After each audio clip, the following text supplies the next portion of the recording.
تعالوا نعمل النهارده البسبوسه بقى بدون ميه ولا زبادي ولا حليب. ما شاء الله تطلع معاكي تحفه جدا. بس تابعي الفيديو للاخر عشان تشوفي كل التكات ومفيش حاجه تقع منك. تمام. لو اول مره تشوفيني انا ناديه ودي قناتي احلى تكه مع ناديه، اتمنى تتابعيني. ويلا بقى بينا نشوف عملنا ايه وعملنا البسبوسه التحفه دي ازاي، اللهم بارك عليها. هنا بقى سبتها في التلاجة حوالي 3 ساعات ولا حاجه وبعدين طلعتها. هنا كمان الاضاءه ظلموها، تعالوا كده نشوفها كده في الاضاءه بتاعت النهار، هوريها لكم دلوقتي.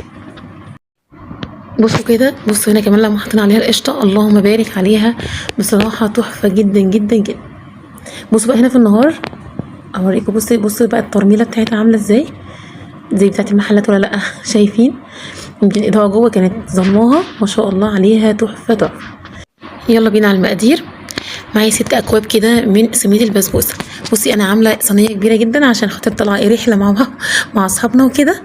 فايه انت طبعا لو عايزه تعملي نص الكميه دي هتعملي صينيه لاكبر صينيه عندك في طقم صواني البسبوسه، يعني هقول لك المقدار بتاعها، لكن انا عامله صينيه مقاس 39. تمام كده. فانت هاتي بقى كوبايه ونص من السمنه اللي هتعملي نفس المقدار. 6 اكواب من سميد البسبوسه، كوبايه ونص من السمنه البلدي او السمنه العاديه المتاحه عندك، معلقه كبيره من البيكنج باودر، وكوبايه جوز هند مطحون، وبايديكي ابتدي بسيها تمام لحد ما تتشبع كلها السمنه وتحسي كده ايه ان هي عامله زي الرمل المبلول. تمام.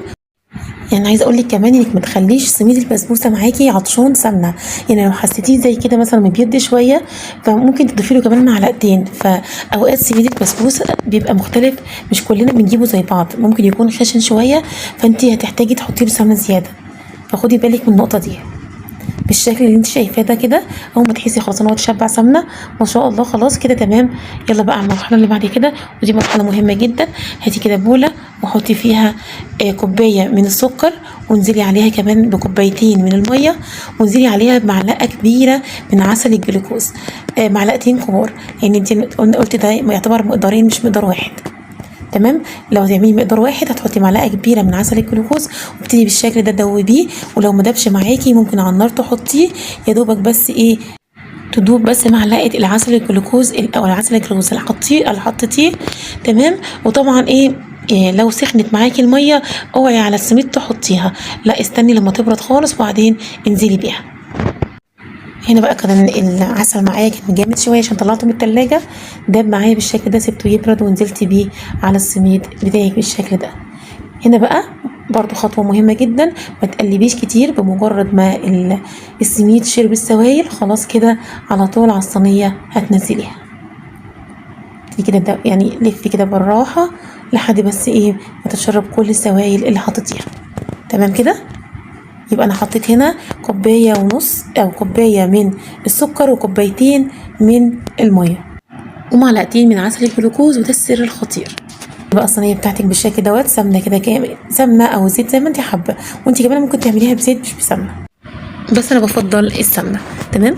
اديني بقى الصينيه بتاعتك كده بشويه من الزبده او السمنه، وعليها معلقه من الطحينه بتديها لون حلو جدا من تحت، وابتدي افردي البسبوسه عليها. تمام. طبعا ايه في مرحله مهمه قوي، لو لقيتيها يعني بتتفرد معاكي بمنتهى السهوله، انت ماشيه كده كويس جدا والبسبوسه بتاعتك مش عطشانه لا سوائل ولا سمنه، يبقى هي ماشيه معاكي كويس جدا.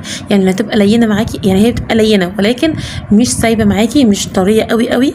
تمام. ولا تقيله قوي. تمام كده. كده تبقى ضامنه ان هي تطلع معاكي مظبوطه جدا، عشان في ناس كتير قوي بتشتكي من موضوع البسبوسه ده. اغلب الناس بتقول لك البسبوسه ما بتظبطش معاه، فانت احساسك كده لما بتيجي تعملي البسبوسه حتى لو ما مشيتيش بمقدار معين مع حد، البسبوسه بتاعتك ما تبقاش عطشانه سمنه وما تبقاش عطشانه سوائل عشان تمسك، عشان تبقى كويسه جدا معاكي تطلع زي بتاعت بره. بالشكل دوت حطينا المكسرات خلاص، ابتدي بقى ايه على الفرن، حطيها على درجة حرارة 200، دخليها وبعدين حطيها. انا دخلت معايا حوالي تلت ساعة، وبعد 10 دقايق بالظبط كده بدأت اعمل الشربات بتاعها، عشان طبعا اول ما يطلع تنزلي بيه عليها. والطبيعي ان احنا بنحط كوبايه ونص من السكر، كوبايه ونص من الميه، لو المقدار دوت زي ما اتفقنا اكبر صينيه عندك في البسبوسه.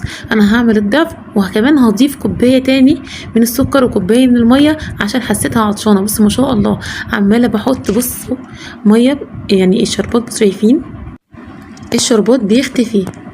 شايفين؟ انا كمان حسيت ان هي لسه عطشانه، فعملت كمان كوبايه من الميه وكوبايه من السكر وضفتها عليها زي ما انت شايفه كده. فدي طبعا انا عامله زي ما قلت لكم صينيه مقاس 39، يعني 39 40 كمان. فالمقدار ده لو تعمليه بنفس المقاس دوت يبقى 4 كوبايات سكر و4 كوبايات ميه وعصره ليمونه. وكمان حطيت من ورا الكاميرا عود قرفه، وده ما ايه، وده اختياري، حابه تحطيها حطيها، مش حابه تحطيها بلاش منها، واكتفي باللي احنا عملناه بس. تمام كده. يبقى 4 كوبايات من السكر واربع كوبايات من الميه وعصرة ليمونة. سبتها بعد الغليان 10 دقايق بالظبط، من بعد ما تغلي 10 دقايق بالظبط. انا عندي الفرن بيأثر على البوتاجاز من فوق، فعشان كده بسيبها اكتر، يعني في ناس بتعملها 5 دقايق بالظبط، وده حسب البوتاجاز بتاعك. تمام. لو بيغلي كويس، لو بتغلي كويس جدا والسطح ما بيأثرش على الفرن، او الفرن ما بيأثرش على السطح، فاعمليها 5 دقايق، لكن انا بحطها 10 دقايق بالظبط. تمام. نزلت بقى بالشربات، اللهم بارك عليه، زي ما انت شايفه كده شربت الشربات كله، وزي ما شفتيها كده في اول الفيديو كانت مرمله وتحفه جدا. لايك وشير اوعى تنسيه. اشوفك في فيديو جديد، مع السلامه.